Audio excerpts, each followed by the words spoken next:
Part 2. Dark Age Drama Part 2 explains the Dark Age before the period of the Last Kingdom and Vikings. In English history, the Dark Age was a time of mass immigration from both East and West. But the immigrants were not refugees. They were either raiders if they wanted loot, or violent conquerors if they wanted settlement. First, from the east, came Germanic peoples, Angles, Saxons, Jutes, and Frisians. Anglo-Saxon is a collective name for them. They settled in England, forcing the Britons to flee west into Wales and Cornwall. The Anglo-Saxons had started coming as part of a mass movement of people from beyond the borders of the Roman Empire. This migration period had been one of the causes of the fall of the Roman Empire. Indeed, part of the Roman province of Britannia was known as the Saxon Shore. This stretched from the Wash to the Isle of Wight. Under increasing pressure from incoming peoples, in 285 the Roman Empire split in half. This became a formal division into East and West in 395. Rome itself was sacked, but not for the first time, in 410.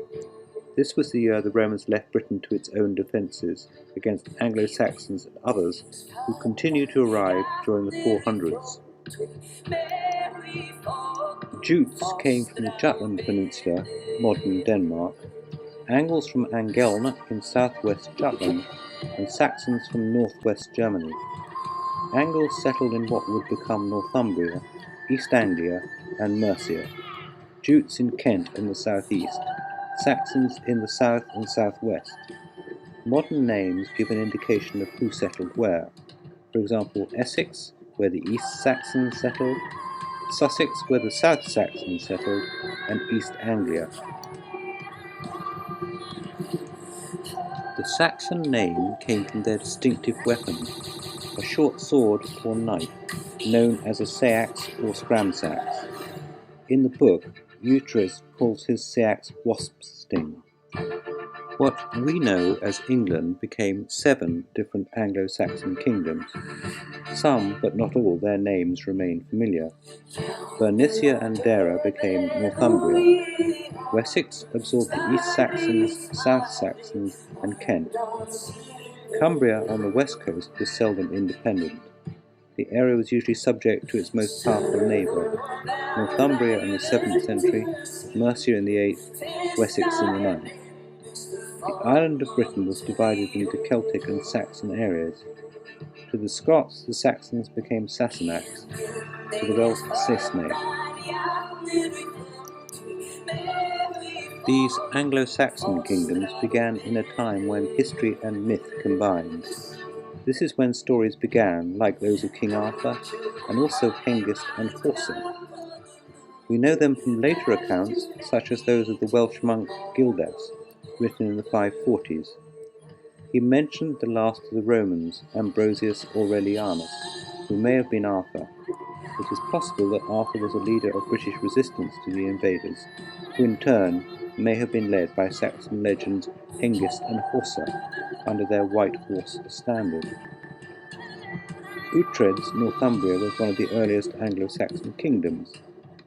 In Vikings, the first Anglo-Saxon king we meet is Alfred's grandfather Egbert, who ruled Wessex from 802 until 839. Ragnar Lothbrok is based on a mythical character, but his sons, such as Ubba and Halfdan, are named in written accounts, including the Anglo-Saxon chronicles. Ivar is also mentioned as Ingvar, and in an Irish account as Imar. Ragnar's wives, Lagertha and Aslaug, also feature in the sagas and the series. Vikings were Norsemen from Scandinavia, but going Viking was an activity, not a people. In their language, Old Norse, Vikingur meant going roving, either to explore, trade, or raid. The latter was also known as ganging, usually between sowing and harvest.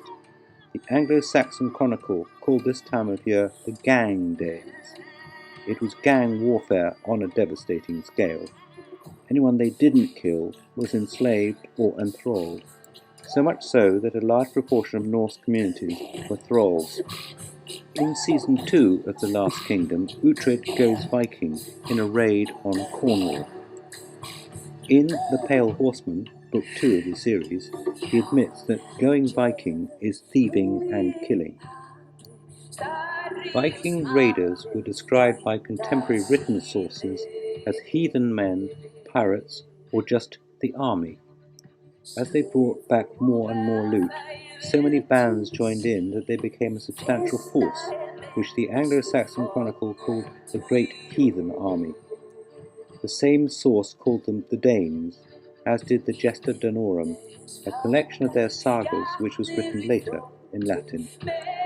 This is the source of many of the stories about Ragnar and his sons, including Bjorn, Ubba, Sigurd, Hvitserk or Halfdan, and Ivar the Boneless. There's plenty of archaeological evidence of Viking activity, including hoards of treasure and entire ships.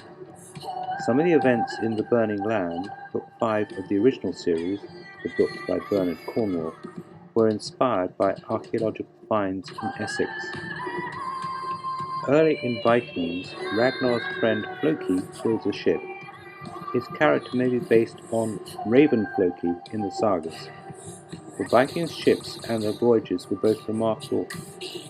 Floki himself becomes an explorer. Their ships were seaworthy enough to cross oceans and able to move inland up rivers. There is no doubt they reached Iceland and Greenland.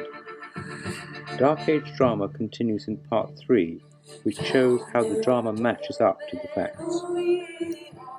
Thank you for watching.